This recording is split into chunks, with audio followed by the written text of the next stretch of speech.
Once again, good morning po sa ating lahat. Pakibati po yung katabi natin na blessed morning to you.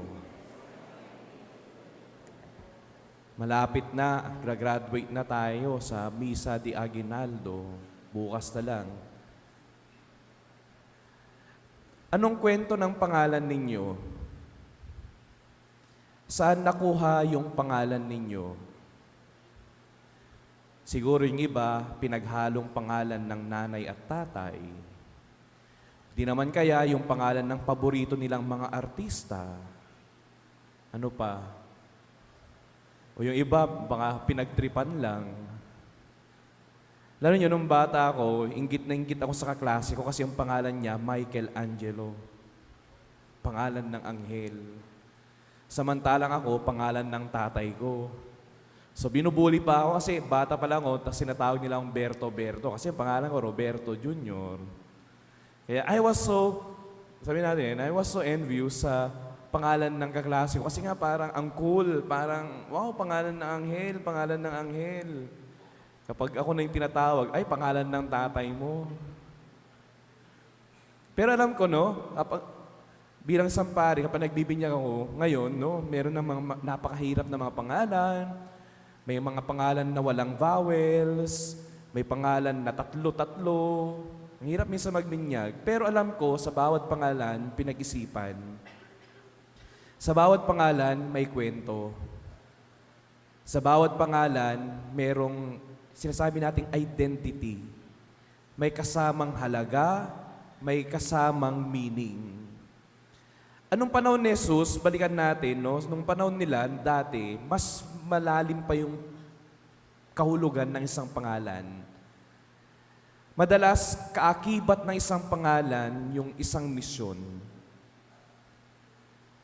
At ngayong araw na ito, napakinggan natin yung Ebanghelyo na nung nanganak na si Elizabeth at papangalanan na yung bata, meron na silang expectation. So meron na silang expectation, nakasanayan kasi na ang pangalan ng bata ay Zacarias katulad ng tatay niya. So siguro kaya ako Roberto Jr. kasi yung tatay ko Roberto Sr. Yung sanggol naman, in-expect na nila dahil sa kanilang tradisyon din na ang pangalan niya ay Zacarias kasi nga yung tatay niya Zacarias. Kaya nga sinabi nila, bakit one? Wala naman sa lahi ninyo yung may pangalan na ganyan eh. So that's why they asked the father, they asked Zechariah, ano po yung papangalan natin sa batang ito? At sumulat siya, sabi niya, papangalan natin ay Juan. And they were so surprised. Siguro, ang unang punto ng ating Ebanghelyo, yung titingnan natin lahat ng kwento mula kay Maria, kay San Jose, sa mag-asawang si Elizabeth at Zacarias ay ito. Madalas gumagalaw ang Panginoon sa paraan na hindi natin inaasahan. They already had their expectation. Nung una pa na si Zacarias at Elizabeth, hindi na manganganak yan, baog tapos matanda na. That was their expectation. And yet, God did something. Ngayon na naman, may expectation na naman sila. Ang pangalan ng bata ay Zacarias. Kasi ganoon din yung pangalan ng tatay. Pero ngayon ulit, ang sinulat ng kanyang tatay, ang pangalan niya ay Juan. Dito pa lang makikita na natin that God can do something. That God, most of the time, ay gumagalaw at ipinaparamdam ang kanyang mensahe, ang kanyang plano sa atin sa paraan na hindi natin inaasahan. And this is very important when we speak about faith. Mahalaga ito kapag ang usapan na natin ay pananampalataya. Alam natin na sa unang ekspektasyon, kahit sa Zacarias mismo, isang pari, isang saserdote, nagsisilbi sa simbahan, nananalig sa Diyos, nagsisilbi sa Diyos, pero nung sinabi ng Diyos sa kanya, magkakaanak kayo, nagkaroon ng agam-agam. And that's why God silenced him, not because it was a punishment, pero kailangan niyang manahimik at pagnilayan para palalimin ang kanyang pananampalataya,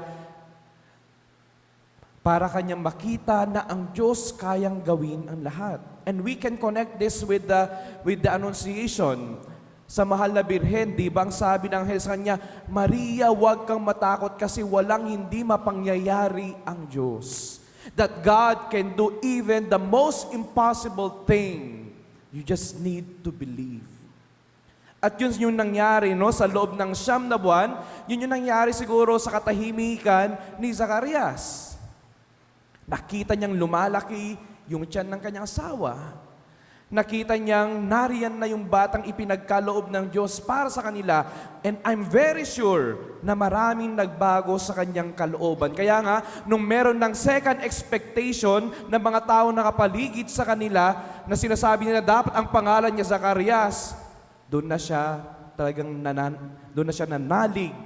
Doon na niya pinanindigan ang kanyang pananampalataya sa Diyos. At sabi niya, this time around, I will never doubt again God. This time around, I will follow the will of God. This time around, ito na, ibibigay ko na yung pagtitiwala at pananalig sa Kanya. Ang pangalan niya ay Juan. So after he wrote the name of the child, muli siyang nakapagsalita. So makita natin, no, nung umpisa, may expectation. Nagduda, pinatahimik. May second expectation na naman ngayon, pero ngayon na, si Zacarias, sinunod na niya yung kalooban at nagtiwala siya sa mensahe ng Diyos para sa kanila. And true enough, he regained back his voice and he praised God. Kung babalikan natin ngayon, ano nga bang ibig sabihin ng pangalan na Juan? Kaya tinatanong ko kayo kanina, saan ninyo nakuha yung pangalan ninyo?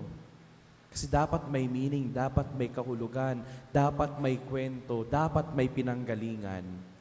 Ang pangalan ni Juan, ang ibig sabihin, God is gracious. Ang Diyos ay mapagbiyaya. At alam natin, siya ang biyayang ipinagkaloob kahit alam natin na ang ekspektasyon ng mundo ay hindi na mangyayari. Siya ang masabi natin, no, a living witness also that God can do the most impossible thing. Baog, matanda na, pero nagkaanak pa sila. Dito pa lang, nung masabi natin na ang Diyos, bago pa ipinanganak ang kanyang anak, ay marami ng mga biyayang ipinagkaloob sa atin. Dahil alam natin later on na si Juan, siya yung mangunguna para ihanda ang daraanan ng kanyang anak.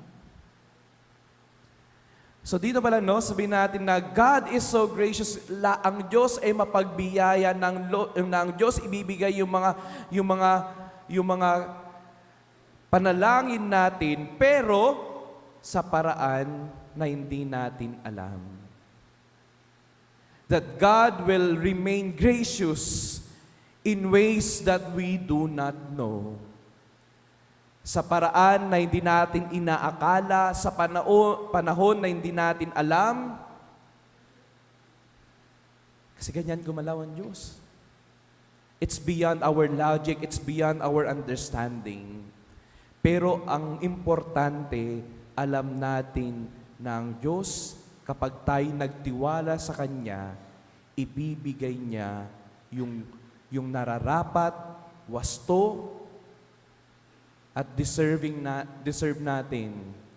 Ibibigay niya yung mga bagay na most of the time, hindi man natin mga sobra-sobra, pero ibibigay niya yung mga bagay na kailangan natin. So mamaya, especially kapag hindi nyo alam, sa mga bata narito, tanongin niyo mga magulang nyo, saan nyo po nakuha yung pangalan ko? Ano pong meaning ng pangalan ko? But we know, magkakaiba man tayo ng pangalan, isa pa rin tayong mga anak ng Diyos. At tayo sumasalamin, magkakaiba man ang kwento, ang pangalan natin sumasalamin sa mapagbiyayang Diyos. So lahat tayo dito, no? Lahat tayo biyaya. Wala sa atin yung palubog, wala sa atin yung pabigat, although minsan naririnig natin, pabigat ka, ganyan. Pero hindi eh. I believe that we are all gifts, mga biyayang ipinagkaloob ng Diyos.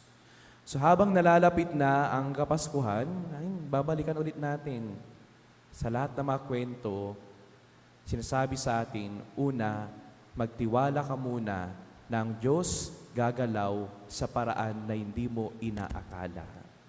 At pangalawa, dapat mong ibigay ang iyong oo, ang iyong pagsunod sa kalooban ng Diyos dahil alam natin na hindi niya tayo pababayaan dahil ang Diyos ay laging mapagbiyaya.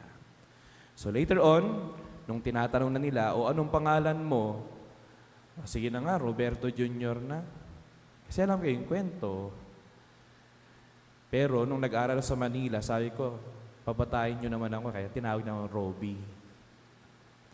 Pero more than that, kidding aside, lahat tayo may mga pangalan, may mga kwento, may mga pinagdaraanan, may mga grasya, especially ngayong Pasko, no? Hindi lahat sa atin excited, yung iba sa atin malungkot, yung iba sa atin naulila, yung iba sa atin ngayon excited.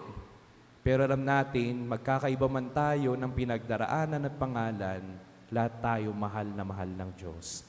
Dahil again, ang Diyos laging mapagbiyaya. Amen.